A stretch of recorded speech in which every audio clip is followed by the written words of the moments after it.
Meow.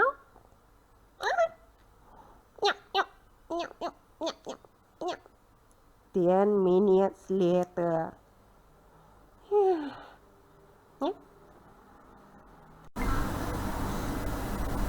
Hello everyone. When I was a teenager, I found this exciting book by Sir Walter Scott, The Heart of Midlothian.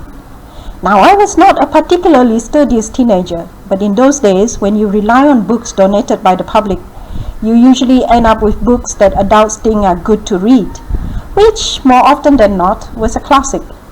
There was no choice. Either I read them or I read nothing. Okay, enough of my whining about growing up in Cebu in the 80s. Now back to The Heart of Midlothian. I picked this book as an example for this video because I wanted something that most people can find in libraries. Why this particular story?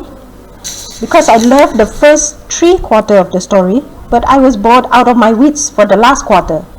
I love it so much that over the years I would reread the book, but only the first 3/4. At first I could not understand why this was happening. Each time I reread, I would try to make myself finish it, but I just couldn't. It was only in the past few years that I sort of get an inkling of why this was happening. The story is about a character who is trying to save her sister from a death sentence.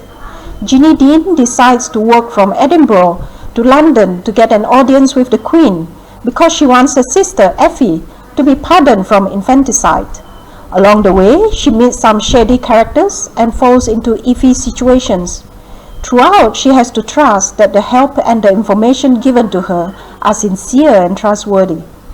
After she gets the pardon she sought and her sister is released from prison, the story becomes dull. Here is the thing. There is no change in the way Scott wrote the story. It is still filled with shady characters and iffy situations, but the excitement is gone. If this part was a fourth balloon, I would describe it as deflated. Time to dissect the parts. Effie has given birth to a son out of wedlock. Then, according to her, the child was stolen while she slept. The officials do not believe her and accuses her of killing the newborn. Jeannie only has her sister's words to rely on when she decides to set out on the long and potentially dangerous journey, alone. She has every reason not to go, including the fact that there is a high chance of failure. Also, according to the society of the day, her sister has done a wicked thing and deserves to be punished. Yet Jeannie feels that it is her duty to help Effie. With all this conflict swirling around, it is quite easy to become invested in her journey. I am frustrated when she gets frustrated, and I am afraid for her when she is frightened. Yet Jeannie forces herself to continually take risks because of her moral obligation to her sister.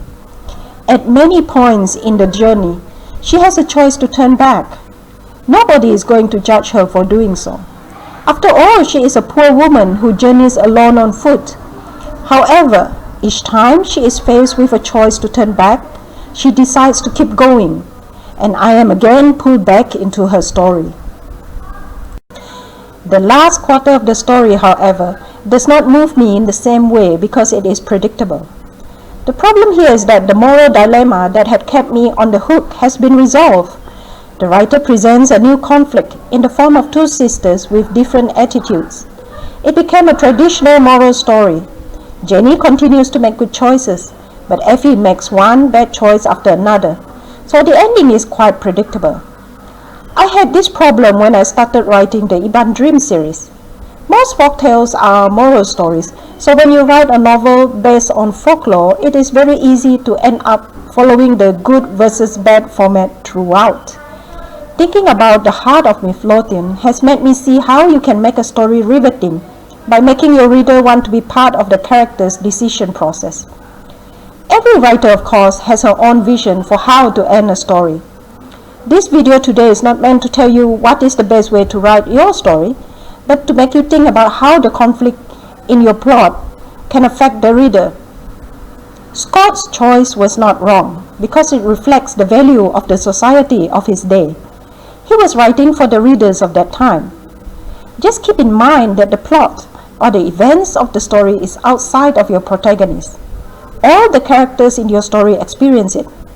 The dilemma or conflict is something inside the character, and it must be strong enough to move her into taking action or into not taking action. It is this viewpoint that will either draw in or repel your reader. So take time to choose your character's conflict. Make the reader care. Start writing. Keep writing. Good luck!